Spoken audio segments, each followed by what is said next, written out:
حضرت موسیٰ علیہ السلام نے عرض کی کہ اس سے جس کو چاہے گمراہ کر دے اور جس کو چاہے ہدایت دے دے، یہ اللہ تعالیٰ کے اختیار میں ہے۔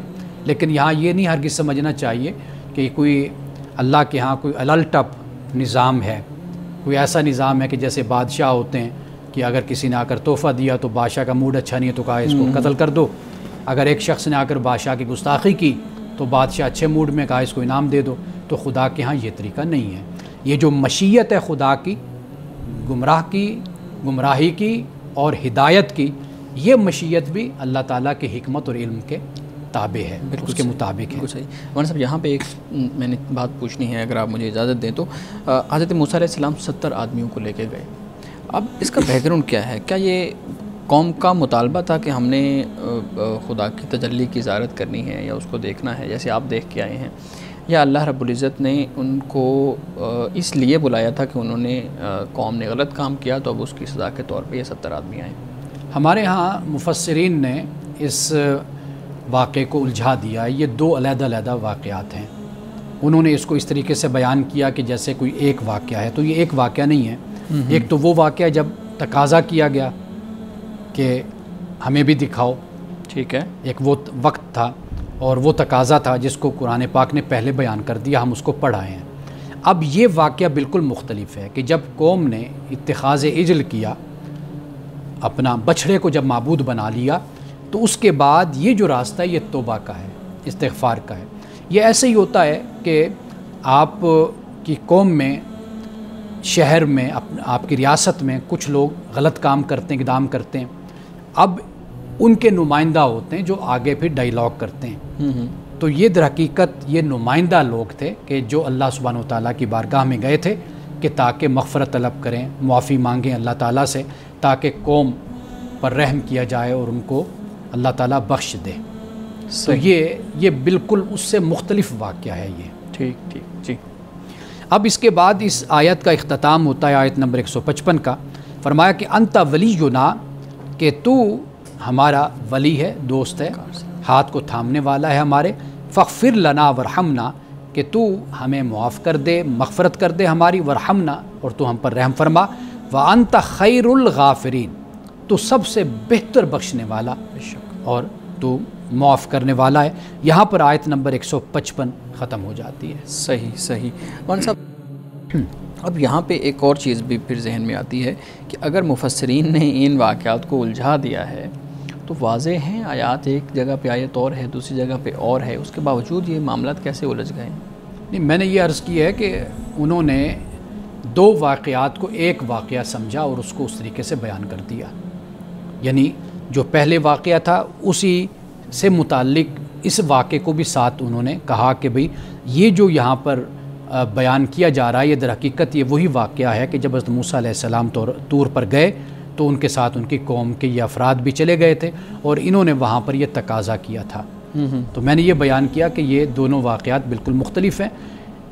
مفسرین نے یہ سمجھا تو مفسرین نے وہ بھی سمجھا ہے، دونوں ان کے ہاں، اور اختلاف فطری اختلاف ہے، ایسا ہوتا ہے، انسان سوچتا ہے، مطالعہ کرتا ہے، تحقیق کرتا ہے، 2 افراد ہوتے ہیں تو ان کا جو نتیجہ فکر ہوتا ہے وہ ایک دوسرے سے مختلف ہو سکتا ہے۔ اس میں ایک سوال یہ ہے کہ اس میں پھر مفسرین نے بچھڑے کے بارے میں کیا بتایا پھر، اور قرآن پاک کیا کہتا ہے؟ کیا وہ پھر بعد میں زندہ رہا یا وہ اس کا کیا بنا؟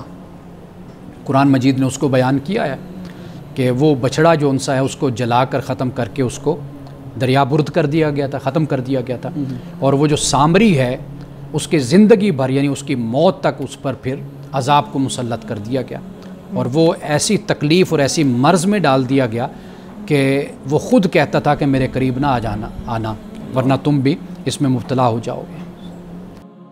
ناظرین کرام، یہاں وقت ہوا چاہتا ہے ایک بریک کا، ہمارے ساتھ رہیے گا۔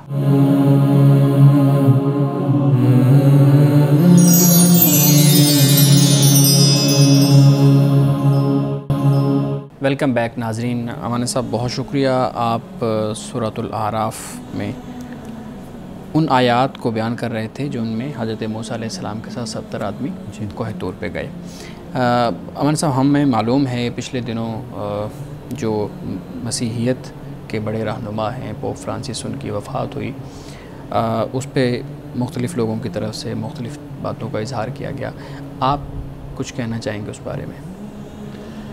سب سے پہلے تو دلی افسوس کا ہی ہم اظہار کرتے ہیں، اس لیے کہ وہ مسیحیت کے جو رہبر رہنما ہیں ہمیشہ ان کا کردار بڑا پازیٹیو رہا ہے. یعنی ہم ماضی قریب میں دیکھتے ہیں انہوں نے ہمیشہ انسانیت کی بات کی تھی اور اتحاد کی اور اتفاق کی بات کی، یہاں تک کہ فلسطین کا مسئلہ یعنی کچھ ہی دن پہلے اپنی وفات سے 2 دن پہلے 3 دن پہلے بھی انہوں نے اس پر خبردار کیا اور بہت ہی دکھ کے ساتھ اور غم کے ساتھ اس بات کا اظہار کیا کہ جو اتنا بڑا انسانی المیہ فلسطین میں پیدا ہوا ہے یہ اس جنگ کو اور اس ظلم کو اور بربریت کو روکا جائے، اس بات کا ذکر انہوں نے واضح الفاظ میں یہ کیا. تو لہٰذا ایسے جو کردار ہوتے ہیں ہمارے معاشرے کے اور اس سرزمین پر، یہ ہمارے لیے ایک امید کا چراغ ہوتے ہیں، ایک امید کی شمع ہوتے ہیں کہ ان کے ذریعے سے ہی زمین پر امن قائم ہوتا ہے. قرآن مجید نے بھی بہت ہی متوازن جو انداز ہے وہ اختیار کیا ہے. وہ یہ ہے کہ قرآن مجید نے ہمیشہ اہل کتاب، وہ یہود ہوں نصارہ ہوں، ان کی صفات کا ذکر کیا، اور خاص طور پر قرآن پاک نے جو قوم مسیحیت ہے اس کے بارے میں قرآن نے کہا کہ یہ تمہارے بہت قریب ہیں، اقربہم مودہ کہا کہ قرآن اس کو بیان کر رہا ہے، محبت یہ تمہارے قریب ہیں. اس کی وجہ کیا ہے کہ ان میں نرم دلی ہے، ان میں رحم دلی ہے، یہ عبادت گزار ہیں، یہ زہد اختیار کرنے والے ہیں. یہ قرآن پاک نے ان کی صفات کو بیان کیا کہ یہ تکبر کرنے والے نہیں ہیں. قرآن پاک نے ان کی تعریف کی ہے. اور الذین آتیناہم الکتاب یتلونہ حق تلاوتی، کہ اپنی کتاب کی تلاوت کرتے ہیں، اس کی تلاوت کا حق ادا کرتے ہیں.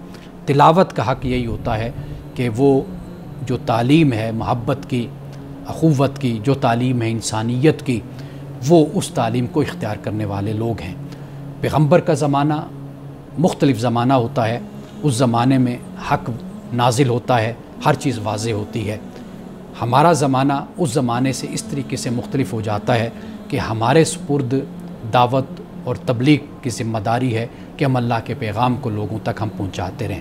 ایسے لوگ جو دنیا سے چلے جاتے ہیں، زمین گویا کہ پھر ایک دفعہ ایک بڑے حادثے سے دوچار ہوتی ہے، اس لیے کہ یہ وہ لوگ ہوتے ہیں جو رہنمائی کرنے والے ہوتے ہیں، راہبر کرنے والے ہوتے ہیں، راہبری کرنے والے ہوتے ہیں، اور لوگوں کو ٹھنڈا کرنے والے اور ان کے مزاج اور ان کی طبیعت ان کو رد عمل میں ریٹیلیشن میں ڈالنے کے بجائے ان کو عمل کی طرف اور ہمدردی کی طرف لانے والے یہ لوگ ہوتے ہیں. جی بہت شکریہ مان صاحب. واقعی ان کی شخصیت کے اگر مختلف پہلوؤں کو ہم دیکھیں تو یہ چیز ہمارے سامنے آ جاتی ہے کہ انہوں نے ہمیشہ انسانیت کا درس دیا. جی پلیز. اس میں بالکل ایسے ہی ہے، جب انہوں نے ایک بیان دیا تو بہت سارے ایسے لوگ تھے جو خاموش تھے، بالکل خاموش تھے، اور وہ بعد میں میڈیا کے اوپر، سوشل میڈیا کے اوپر انہوں نے آ کے اس کے بعد نیکسٹ جو ہے وہ پروسیجر سٹارٹ کیا، اور بالکل ایسے ہی ہے. بالکل ان کی بالکل. اور زمین پھر ایسے شخصیات سے محروم ہو جاتی ہے کہ جو مظلوم دیکھیے اس وقت جو خطرہ لاحق ہے نا زمین کو، ایک تو آپ مذہب کی لڑائی میں نہ جائیے، اس وقت انسانیت کو خطرہ ہے. بالکل. یعنی آپ کے وہ ممالک کہ جن کو اس زمین کی سیاسی راہبری اور رہنمائی حاصل ہے اس وقت، وہ لوگ اعتدال کا راستہ اختیار کرنے کے بجائے وہ جانبداری کا راستہ اختیار کر رہے ہیں، جس سے زمین کے امن کو، قوموں کی زندگی کو اور سلامتی کو بڑا خطرہ ہے. ایسے لوگ جب ہوتے ہیں نا کہ جو غیر جانبداری سے صرف انسانیت کی بنیاد پر چاہتے ہیں کہ زمین پر امن ہو، انسان خوشحالی کی زندگی گزارے، امن کی زندگی گزارے، ایسے لوگ بڑے غنیمت ہیں، خاص طور پر آج کے دور میں. بالکل صحیح ہے، بالکل ٹھیک ہے. مولانا صاحب ایک رویے پہ میں چاہوں گا کہ آپ بات کریں، اسی سے متعلق ہے. ابھی آپ کی رائے بھی ہمارے سامنے آ گئی ہے. بہت سے لوگ ایسے افراد کی اچھائیوں کو بھلا کر پھر ان کی شخصیت کے ایسے پہلوؤں کو ڈھونڈنا شروع کر دیتے ہیں جس پہ بات کرنا مناسب نہیں ہوتا، ان کی مخالفت شروع ہو جاتی ہے. تو آپ کیا کہتے ہیں کہ ایسے افراد چاہے وہ کسی مذہب سے تعلق رکھتے ہوں، چاہے وہ کسی عقیدہ سے تعلق رکھتے ہوں، جب وہ اس دنیا سے چلے جائیں، ان کی کمی دنیا میں محسوس ہو رہی ہے، تو پھر ان کو کیسے الفاظ میں یاد رکھنا چاہیے؟ جو شخص بھی دنیا سے چلا گیا، رسول اللہ نے ہمیں منع فرمایا کہ ہم اس کی برائیاں کریں. وہ مسلمان ہے یا وہ غیر مسلم ہے، کوئی بھی ہے، آپ نے فرمایا کہ اس کی اچھائیوں کو بیان کرو. انسان ہے، میں بھی انسان ہوں، آپ انسان ہیں، سب انسان ہیں، ہم سے غلطیاں بھی ہوتی ہیں، لیکن ایک وقت میں ایک انسان کے کریکٹر، اس کی خدمات کو دیکھا جاتا ہے، اس کی پوری شخصیت کا جائزہ نہیں لیا جاتا۔ میں تو یہ کہا کرتا ہوں کہ اگر انسان سے کوئی غلطی بھی ہوتی ہے تو وہ اس کی عظمت کے خلاف نہیں ہے۔ یعنی اگر مثال کے طور پر ایک سائنٹسٹ ہے، اس نے انسانی خدمت کی ہے، ایک ایسی چیز بنا کر دے دی ہے انسانیت کو کہ جس سے کسی بیماری کا خاتمہ ہو گیا، بیماری کا علاج ہو گیا، اس کی یہ خوبی ہے۔ اس کا مطلب یہ نہیں ہے کہ اب وہ غلطیوں سے پاک ہو گیا، صاف ہو گیا، اب اس سے کوئی غلطی نہیں ہوگی۔ وہ غلطی اپنی جگہ پر، چونکہ وہ انسان ہے، لیکن جو اس کی ایک اجتماعی خدمت ہے، اللہ سبحانہ و تعالیٰ بھی انسان کی بڑی نیکی کو دیکھتا ہے۔ قرآن کہتا ہے کہ اگر تم بڑے گناہوں سے بچو گے، اللہ تمہارے چھوٹی غلطیوں کو، گناہوں کو اللہ مٹا دے گا۔ بالکل ٹھیک ہے۔ مولانا صاحب، ناظرین کے سوالات ہیں، پوچھتے ہیں عورت کی ترجیح کیا ہونی چاہیے، ملازمت یا گھر؟ اس معاملے میں حالات فیصلہ کرتے ہیں کہ کیا ترجیح ہونی چاہیے۔ یعنی ایک خاتون ہے کہ جس کو ضرورت اس بات کی ہے کہ وہ باہر نکلے، ملازمت کرے، شوہر وفات پا گیا، بچے ہیں، چھوٹے ہیں، اب وہ کیا کرے؟ واضح بات ہے کہ اس کو اب بچوں کا پیٹ پالنا ہے، گھر کے اخراجات کو لے کر چلنا ہے۔ میں خود ایسی خواتین کو جانتا ہوں کہ جن کے شوہر جوانی میں وفات پا گئے، 2 بچے ہیں، 3 ہیں، 1 ہے، اب کوئی اور نہیں ہے کہ جو سنبھالنے والا ہو۔ جو بہنیں ہیں، جو بھائی ہیں، وہ اخراجات نہیں اٹھا سکتے، ہر کسی کے اپنے معاملات ہوتے ہیں۔ اب یہ حالات اس بات کا فیصلہ کرتے ہیں کہ عورت کی ترجیح کیا ہونی چاہیے۔ اس کا گھر، واضح بات ہے ملازمت کرے گی تو گھر بھی چلے گا، تو حالات پر ڈیپینڈ کرتا ہے، حالات کی روشنی میں ہی فیصلہ کیا جائے گا کہ ترجیح کس کو حاصل ہو۔ اگر ویسے آپ پوچھنا چاہیں اصولی طور پر، تو وہاں پر گھر کو ترجیح حاصل ہے، بنیادی، کہ اگر بچے ہیں، خاوند ہے، خاوند اچھا کماتا ہے، اچھا لاتا ہے، تو واضح بات ہے کہ وہ بچوں پر کبھی کمپرومائز نہ کرے، بچوں کی اچھی تربیت کرے، ان کی تعلیم، ان کی تربیت، ان کی پرورش، اس پر فوکس کرے۔ ہاں اگر پھر اس کے پاس کوئی وقت بچ جاتا ہے تو ضرور وہ معاشرے کی بہتری کے لیے، فلاح کے لیے جو کردار ادا کر سکتی ہے، اور جو اس کے پاس علم اور تعلیم ہے، جو اس نے حاصل کیا اپنی گزشتہ زندگی میں، ضرور اس کو پھر استعمال کرے اور آگے بڑھے۔ نہیں تو مانی صاحب، یہ ہمارے ہاں آج یہی تو ڈیبیٹ ہے کہ آپ انڈیپینڈنٹ بنائیں خاتون کو، اور انڈیپینڈنٹ اس صورت میں کہ آپ اس کو فیصلہ سازی کا اختیار دے دیں، اس کو جو پڑھا ہے اس کی بیس پہ ملازمت کرنی چاہیے، وہ اگر گھر میں رہے گی تو وہ کچن کے اندر رہے گی، وہ بند کر دے گا اس کے ذہن کو۔ یہ بہت سی ڈیبیٹ ہمارے ہاں موجود ہیں۔ بچوں کے لیے تو وہ کہتے ہیں ڈے کیئر سینٹر موجود ہے، وہاں پہ اچھے اچھے جو ایکسپرٹس ہیں وہ موجود ہیں، تو آپ بچوں کو وہاں پہ تربیت کے لیے بھیج دیں۔ میں باہر یورپ میں بھی رہ کر آیا ہوں، میں نے حالات دیکھے ہیں، میاں بھی کام کرتا ہے، بیوی بھی کام کرتی ہے، اور بچوں کا جو معاملہ ہوتا ہے وہ میں نے سارا کچھ اپنی آنکھوں سے دیکھا ہے۔ آپ کسی انتہا پر نہ جائیے، آپ ہمیشہ ایک مسئلے کو عقل کے ساتھ، شعور کے ساتھ، تجربے کے ساتھ آپ اس مسئلے کو آپ حل کیجئے۔ بچوں کو کہیں بھی ڈالا جا سکتا ہے، بالکل ڈالیے، لیکن جو بچوں کی خاص عمر ہے، اب تو لوگ ہوم سکولنگ کی طرف آ رہے ہیں کہ بچوں کو ایک خاص عمر میں کہتے ہیں کہ وہ گھر میں رہیں، اور یہ جو سکول کھولے گئے ہیں بچوں کو وہاں ڈالا اور پھینکا جاتا ہے، اب تو یورپ میں بھی اس کی مخالفت ہو رہی ہے اور خود پاکستان میں بھی اس کی مخالفت ہو رہی ہے۔ تو لہٰذا آپ ٹھیک ہے تجربے سے سیکھ لیجئے، لیکن جو آپ کے معاشرے کے دانا لوگ ہوتے ہیں، صاحب فراست ہوتے ہیں، وہ آپ کو ہمیشہ ان کانسیکوینسز سے اور ان خطرات سے آپ کو آگاہ کرتے رہتے ہیں۔ صحیح۔ ناظرین کرام، یہاں وقت ہوا چاہتا ہے ایک بریک کا، ہمارے ساتھ رہیے۔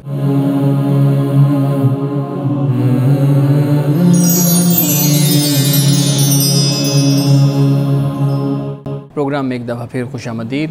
جی یونس صاحب، سوال رکھیے گا۔ سر، یہاں پہ میرا ایک سوال یہ ہے کہ معاشرے میں آپ نے کافی خواتین دیکھی ہیں، اور ہم جب میٹرو بس میں دیکھتے ہیں تو بہت ساری خواتین جو کہ گھروں میں کام کر رہی ہیں اور بہت ساری جو صفائی کر رہی ہیں۔ ہر کسی کے اپنے الفاظ ہوتے ہیں ان کے بارے میں، کچھ تو محلوں میں، کچھ رشتہ داروں میں، اور کچھ عام لوگوں کے، تو کچھ پازیٹیو ہوتے ہیں، بہت زیادہ نیگیٹو ہوتے ہیں۔ اس کے بارے میں اسلام اور قرآن پاک میں کیا جو ہدایات ملتی ہیں؟ معاشرے کی تربیت کی ضرورت ہوتی ہے۔ خواتین کو ان کے سرگرمیوں سے اور ان کی ایکٹیویٹیز سے منع نہیں کیا جا سکتا۔ یہ عورت ہو، مرد ہو، بچہ ہو، سب کا یہ بنیادی حق ہے آپ جانتے ہیں نقل و حرکت یہ انسان کا حق ہے کہ وہ سفر کرے، وہ جائے، جو کام کرنا چاہتا ہے وہ کام کرے، تعلیم لینا چاہتا ہے تعلیم لے، کسی کو بھی کسی طریقے سے پابند کسی چیز کا نہیں کیا جا سکتا۔ عورتوں کو یہ سمجھنا کہ گھروں میں بند کر دیا جائے یہ ان کی آزادی کے خلاف ہے اور بنیادی حق کے یہ خلاف ہے۔ تو لہٰذا معاشرے کی تربیت کی ضرورت ہے۔ عورتیں دیگر معاشروں میں بھی کام کر رہی ہیں، جا رہی ہیں، ان کو کوئی نہیں گھورتا۔ ایسے معاشرے بھی ہیں کہ جو مسلمانوں کے معاشرے نہیں ہیں، مسلم معاشرے نہیں، مسلم حکومتیں، مسلم ریاستیں نہیں، لیکن کوئی بھی نظر اٹھا کر عورتوں کی طرف نہیں دیکھتا۔ تو یہ بنیادی طور پر جو خرابی ہے یہ ہمارے اپنے سماج کی ہے۔ تو ہمیں چاہیے کہ ہم اپنی اصلاح کریں، بجائے اس کے کہ لوگوں کو اپنی عورتوں کو گھروں میں پابند کریں، بند کر دیں۔ اس سے کہیں زیادہ ہماری ذمہ داری یہ بنتی ہے کہ جو ایسی حرکتیں کریں، آپ قرآن پڑھ لیجئے، آپ حدیث کا مطالعہ کر لیجئے، اللہ نے، اللہ کے رسول نے ایسے لوگوں کو سخت سے سخت ترین سزا دینے کا حکم دیا ہے کہ ان کو سزا دو، یہ نہیں کہا کہ عورتوں کو گھر میں بند کر دو۔ تو لہٰذا عورتوں کے لیے بھی ان کے لباس اس حوالے سے اللہ نے احکام بیان کیے ہیں، اس میں کوئی شک نہیں ہے، لیکن بالکل عورتوں کو گھر میں بند کر دینا اس خطرے سے، تو اس کی اجازت بالکل نہیں ہے۔ اچھا، میرا ایک سوال یہ ہے، ہم جب بائکرز کمیونٹی جب نکلتے ہیں تو ہمارا یہ ہوتا ہے کہ ہم نماز کے لیے رکتے ہیں، 30-40 لوگ ہو جاتے ہیں تو 20 لوگ کہتے ہیں ہم نے نماز پڑھنی ہے، تو آگے ہم جب پہنچتے ہیں تو وہ کسی اہل حدیث یا فار ایگزامپل کسی اہل تشیع یا کسی اور مسئلہ کی، بالکل وہاں پہ مسجد ہوتی ہے، تو 20 لوگوں میں سے 10 لوگ وہاں آتے ہیں نماز پڑھنے، باقی 10 رک جاتے ہیں۔ تو اس کے بارے میں آپ کائنڈلی رہنمائی فرمائیں کہ ہم کیا کسی اور مسجد میں نماز نہیں پڑھ سکتے؟ ہم تو باقاعدہ خود بلکہ انکریج کرتے ہیں آپ کائنڈلی اس کو مسئلہ کو نہ دیکھیں، لیکن بہت سارے لوگ ایسے ہوتے ہیں جو کہ ہم شاید ہمارے پاس وہ اتنا نالج نہیں ہے جو جس سے ان کو گائیڈ کر سکیں، تو اس لیے سوال آپ سے ہے۔ نماز صرف اللہ کے لیے ہوتی ہے اور مسجد صرف اللہ کا گھر ہے، یہ کسی مسلک کا نہیں ہے، کسی مسلک کی مسجد نہیں ہے، مسجد صرف اللہ کی ہوتی ہے۔ تو لہٰذا اس تفریق میں پڑھنے کے بجائے ہمیں جہاں پر بھی جگہ ملے ہمیں نماز پڑھنی چاہیے، جو بھی مسجد ہو، یہاں تک کہ چرچ بھی ہو تو وہاں پر بھی آپ نماز ادا کر سکتے ہیں، تو اس کی کوئی پابندی نہیں ہے۔ صحیح۔ مولانا صاحب ایک اور چیز اس میں پوچھنا چاہوں گا، اگر آپ کی بات کمپلیٹ ہو گیا تو جو بائکر ہیں عام طور پہ سفر پہ جاتے ہیں اور بائک چلاتے ہیں، وہ دیکھتے ہیں کہ راستے میں بہت سی جگہ ایسی آتی ہیں جہاں پہ نماز کا وقت ہو گیا ہے اور پانی وہاں پہ موجود نہیں ہے۔ دو چیزیں پوچھنا چاہوں گا، نیچے دریا ہے لیکن وہ روڈ پہ جا رہے ہیں، اب وہ پانی دیکھ رہے ہیں لیکن رسائی نہیں ہے، ایک چیز یہ ہوگی اب وہ وضو کیسے کریں؟ دوسری چیز یہ ہے کہ اگر ان کی ڈائریکشن ٹھیک ہے، انہوں نے سوچا ہے کہ یہ ڈائریکشن ٹھیک ہے، قبلہ اس طرف ہے، تو وہ کیا بائک چلاتے ہوئے اسی طرح سے نماز ادا کر سکتے ہیں جیسے ہم کسی بیمار کے لیے کہتے ہیں کہ وہ اشارے سے نماز پڑھ لیں؟ قرآن مجید نے اس حوالے سے یہ فرمایا ہے کہ لا نکلف نفسا الا وسعها، اللہ پاک فرماتا ہے کہ ہم کسی کو بھی ذمہ دار نہیں ٹھہراتے مگر اس کی وسعت کے مطابق، صحیح، اس کی استطاعت جو بھی اس کی ہمت ہے اس کے مطابق ہم ذمہ دار ٹھہراتے ہیں۔ احکام کا بھی معاملہ یہی ہوتا ہے کہ آپ جس سطح پر کھڑے ہیں، جتنی آپ کے استطاعت ہے، آپ کی قوت ہے، طاقت ہے، آپ اسی کے پابند ہیں، اللہ کی بارگاہ میں آپ اتنا ہی اس کے جواب دہ بنتے ہیں۔ اسی طرح جب آپ بائک چلا رہے ہیں اور آپ پہاڑوں پہ ہیں، ایسے سفر پر ہیں کہ جہاں پہ پانی کا بھی مسئلہ ہے، جہاں پہ دیگر مسائل بھی ہیں، آپ صرف اس بات کے پابند ہیں کہ آپ اللہ کی بارگاہ میں جس حالت میں بھی آپ جھک جائیں، نماز آپ ادا کر لیں، تو یہ آپ اس کے ذمہ دار بس ہیں۔ جتنی وسعت اور جتنی طاقت اور جتنی استطاعت آپ کے پاس ہے آپ اسی کے پابند ہیں۔ مثلا آپ گھر پہ ہیں تو واضح بات ہے کہ پھر آپ پر یہ بھی لازم ہو جاتا ہے کہ آپ وضو کریں، آپ پر یہ بھی لازم ہو جاتا ہے کہ پھر آپ کھڑے ہو کر پورا اہتمام کر کے آپ نماز ادا کریں۔ اب امن کی حالت ہے، اسی طرح جب خوف کی حالت ہے، جنگ کی حالت ہے، یا سفر ایسا ہے کہ جس میں یہ ساری سہولتیں آپ کو میسر نہیں ہیں، آپ منیمم ایٹ لیسٹ جس حالت پر ہیں تو آپ پر لازم ہے کہ آپ فرض ادا کر لیجئے۔ صحیح صحیح۔ مولانا صاحب یہ بتائیے گا، ہمارے ناظرین کی طرف سے سوال ہے کہ رشوت دینے والا اور لینے والا دونوں آگ میں ہیں، اور رشوت لینے والا تو چلو آگ میں ہے، دینے والا کیسے آگ میں ہے؟ وہ تو اپنی مجبوری کی وجہ سے دے رہا ہے۔ قرآن مجید نے اس بات کو اس طریقے سے بیان کیا ہے کہ بھئی کہ دینے والا جب دیتا ہے نا اس کا مقصود یہ ہوتا ہے کہ میں تعلقات آگے بڑھاؤں، اس کا مقصود یہ ہوتا ہے کہ میں دوسرے کا حق ماروں، یعنی وہ اس کا حقدار نہیں ہے، ڈیزرو نہیں کرتا، لیکن پھر وہ حق مارتا ہے۔ یعنی ہم نے یہ دیکھا ہے یونیورسٹیز میں کہ ایک شخص ہے کہ وہ ایک بچہ ہے، وہ کسی ایسے بندے کا بیٹا ہے کہ جو بڑا سورسفل ہے، بڑے ذرائع وسائل اس کے ہاتھ میں ہیں، اس کے تعلقات ہیں۔ اب ایک لائق بچہ محروم ہو جاتا ہے اس چیز سے، اس جگہ سے، اس داخلے سے، اور وہ نالائق بچہ اس کی جگہ آ جاتا ہے۔ یہ میں آپ کو آبزرویشن اپنے تجربے کی میں بات کر رہا ہوں، ٹھیک ہے، کہ ایسے بچے کہ جو ڈیزرو نہیں کرتے تھے، وہ صرف اپنے باپ کی بنیاد پر کہ مالی وسائل اس کے پاس ہیں، کوئی عہدہ ہے، پاور کی بنیاد پر، یہ وہ چیز ہے جس کو رسول اللہ نے فرمایا راشی والمرتشی کلاہما فی النار، کہ ایسا شخص کہ جو رشوت دے رہا ہے ناجائز طریقے سے اور غلط طریقے سے دوسرے کا حق مار رہا ہے، پیسہ خرچ کر رہا ہے، تو فرمایا کہ یہ شخص بھی جہنمی ہے۔ تو یہ اصل ان ایسے لوگوں کی طرف اشارہ ہے۔ صحیح۔ تو اگر کوئی فرض کریں کوئی اپنا کوئی کام نکلوانے کے لیے، یا اس کا کام نہیں ہو رہا ہے، جیسے ہمارے ہاں حالات ہے، جیسے پورا سٹرکچر ہے، اگر کوئی 4 پیسے کسی کو دیتا ہے یا کسی کی طرح کا بھی کوئی رشوت دیتا ہے تو وہ ٹھیک ہے؟ آخری حد تک بچنے کی کوشش ہونی چاہیے۔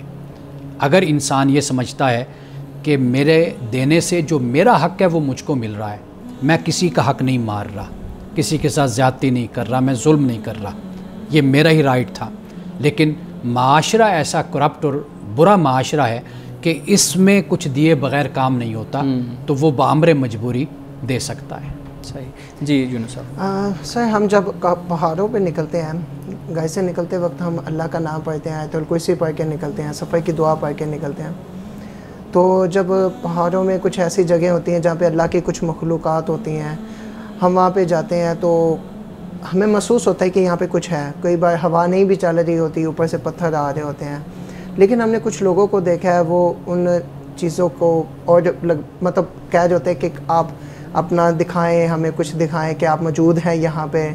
ہم تو خود بذات خود پیچھے ہٹ جاتے ہیں، لیکن ہر کسی کو منع نہیں کر پاتے، یا کچھ لوگ اکیلے جاتے ہیں ان کو بھی منع نہیں کر پاتے۔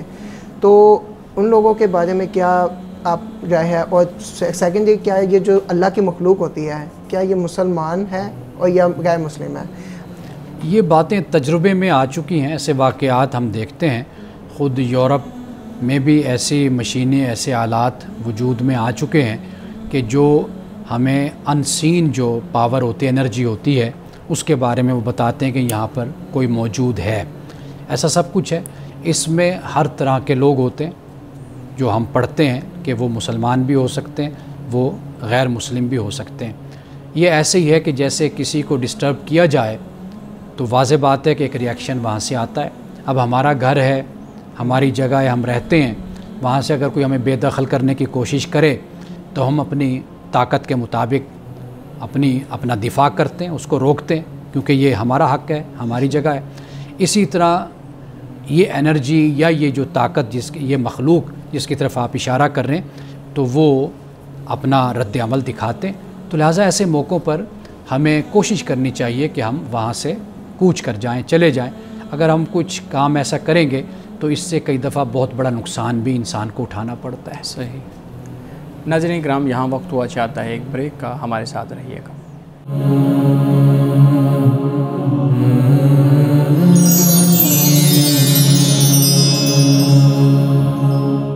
پروگرام میں ایک دفعہ پھر خوش آمدید۔ امان صاحب سوال پوچھتے ہیں کہ کیا بیوی کو اپنی ملازمت اور تعلیم کے لیے خاوند کی اجازت ضروری ہے؟ دیکھیے، اگر اس طریقے سے بات کی جائے نا کہ اجازت ضروری ہے یا نہیں ہے، تو مسئلہ پھر واضح نہیں ہوتا۔ ہم کسی ایک پوزیشن میں جا کر کھڑے ہو جاتے ہیں اور ایک انتہا پر۔ ہمارے ہاں ایسے مسائل پر 2 گروہ بن جاتے ہیں معاشرے میں۔ ایک کہتا ہے جی خاوند کون ہوتا ہے؟ عورت کو پابند کرنے والا۔ اس کو کس نے اس چیز کا اختیار دیا ہے کہ بھئی یہ اس کو پابند کرے کہ بھئی آپ نہیں جا سکتے، گھر سے باہر نہیں نکل سکتی؟ ایک یہ۔ دوسرا جو طبقہ ہوتا ہے وہ کہتا ہے کہ جی عورت ہر صورت میں گھر میں کنفائن رہے، بند رہے، مرد کا یہ حق ہے خاوند کا، اس کو بند کر سکتا ہے، رکھ سکتا ہے۔ یہ دونوں انتہائی ہیں. گھر ہے، دونوں کی کشتی ہے وہ. صحیح. اگر ایک غلط فیصلہ کرے گا گھر ڈوبے گا، کشتی ڈوبے گی، دوسرا بھی ساتھ ڈوبے گا. کبھی ایسا نہیں ہوتا کہ بیوی کا کوئی انتہائی فیصلہ ہو تو وہ خوش ہو جائے یا خوش رہ جائے، یا خامند کوئی غلط فیصلہ یا انتہائی فیصلہ اٹھائے تو وہ خوش رہ جائے. یہ کبھی نہیں ہوتا.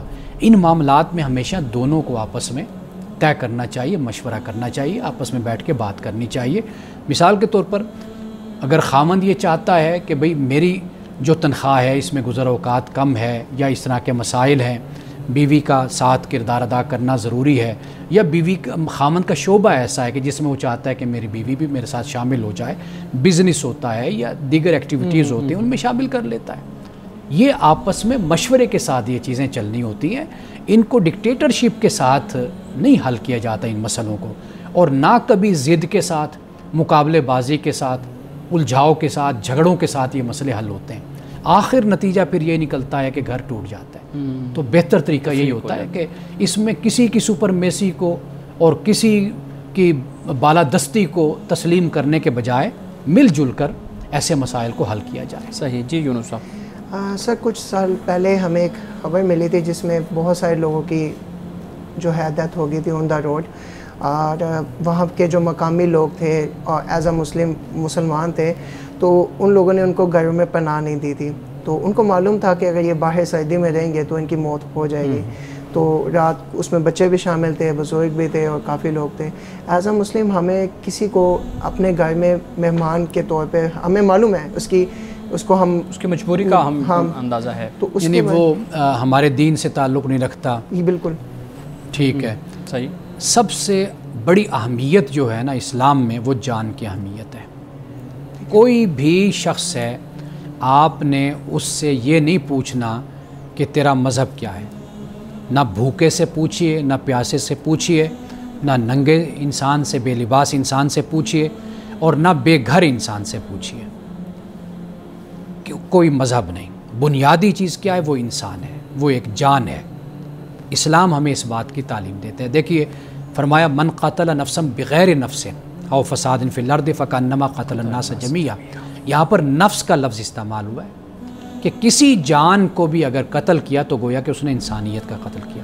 ومن احیاھا فکانما احیا الناس جمیعا، کہ جس نے ایک انسان کو زندگی دی. یہاں یہ نہیں فرمایا کہ مومن کو زندگی دی، کسی نے ایک انسان کو زندگی تو دی، فرمایا کہ اس نے گویا کہ ساری انسانیت کو زندگی دی. یہ ہے مسلمان نے نفس کی بات کی، انسانی جان کی بات کی ہے. تو لہٰذا اسلام میں اس بات کی اہمیت ہے. دیکھیے وہ تو پھر بھی انسان ہے نا. آپ کسی جانور کو بھی دیکھتے ہیں نا. رسول اللہ صلی اللہ علیہ وسلم نے ایک کتیا راستے میں سو رہی تھی، آپ نے ایک صحابی کی ڈیوٹی لگا دی کہ یہاں پر کھڑے ہو جاؤ، اور جو یہ لشکر گزر رہا ہے اس کو کہو کہ اس کو اٹھانا نہیں ہے، اس کو تنگ نہیں کرنا، راستہ بدل کر گزرو. تو راستہ بدل کر گزارا گیا اور وہ کتیا وہیں پر سوئی رہی. اسلام میں یہ اہمیت ہے. تو لہٰذا آپ انسان کی بات کر رہے ہیں، میں تو یہ کہہ رہا ہوں کہ اسلام تو ہمیں جانوروں، حیوانات، ان کے بارے میں یہ تعلیم دیتا ہے. ایک اور مولانا صاحب اس طرح کی روایت ہمارے سامنے آتی ہے نا کہ اصحاب رسول نے وہ کسی چڑیا کے پرندے کے بچوں کو اٹھا لیا، تو پھر رسول اللہ علیہ وسلم نے ان کو حکم دیا کہ اس کے بچوں کو واپس کیا جائے کیونکہ یہ شکایت لگا رہی ہے. یہ مستند حدیث ہے. فاختہ تھی، اس کے بچے تھے، انڈے تھے بلکہ، وہ اٹھا لیے. میں چاہوں گا کہ آپ اس کو بیان کرتے ہیں ہمارے ناظرین کے لیے. یہ حدیث اس طرح ہے کہ صحابہ بیان کرتے ہیں کہ سفر پر تھے، تو سفر میں دیکھا کہ فاختہ جو ہے وہ اڑ رہی ہے، بڑی بے چین مضطرب ہے. تو رسول اللہ نے فرمایا کہ ایسا کیوں ہے؟ چونکہ وہ صحابی کپڑے میں یا ٹوپی میں چھپا کر انڈے اپنے پاس لائے ہوئے تھے. تو وہاں پر جب فاختہ اڑنے لگی تو رسول اللہ نے فرمایا ایسا کیوں ہے؟ تو انہوں نے عرض کیا رسول اللہ میں نے اس کے انڈے جو ہیں وہ چھپا لیے. تو آپ نے فرمایا کہ تم نے ایک ماں کو تکلیف دی ہے، اذیت دی ہے. تو فرمایا کہ جہاں سے اس کے انڈے اٹھائے ہیں وہاں جا کر واپس اس کے انڈے رکھ کر آؤ. تو یہ رسول اللہ نے تعلیم فرمائی ہے ہمیں. ان سب آج کی حدیث مبارکہ بیان کیجیے گا. آج کی حدیث ہے، آپ نے فرمایا کہ اقرب ما یکون العبد من ربی وهو ساجد. فرمایا کہ بندہ اپنے رب کے قریب سب سے زیادہ جس حالت میں ہوتا ہے وہ سجدے کی حالت ہے. قرآن بھی کہتا ہے وسجد وقترب، سجدہ کر اور اپنے رب کے قریب ہو جا. تو لہٰذا حالت سجدہ میں انسان اپنے رب کے بہت قریب ہوتا ہے، چونکہ یہ عاجزی کا کمال اور عاجزی کا عروج ہوتا ہے۔ من صاحب بہت شکریہ آپ کے وقت کا، آپ کی مطلع گفتگو کا۔ یونس صاحب بہت شکریہ۔ انشاءاللہ مزید ہم آپ کے سوالات کو ضرور ایڈریس کریں گے۔ ناظرین کرام، اس دعا کے ساتھ اپنے پروگرام کا اختتام کریں گے۔ اللہ رب العزت حسن کلام اور تاثیر کلام عطا فرمائے، ہماری زبان کی گروں کو کھول دے اور سننے والوں تک خیر کا پیغام پہنچے۔ اجازت دیجیے، خدا حافظ۔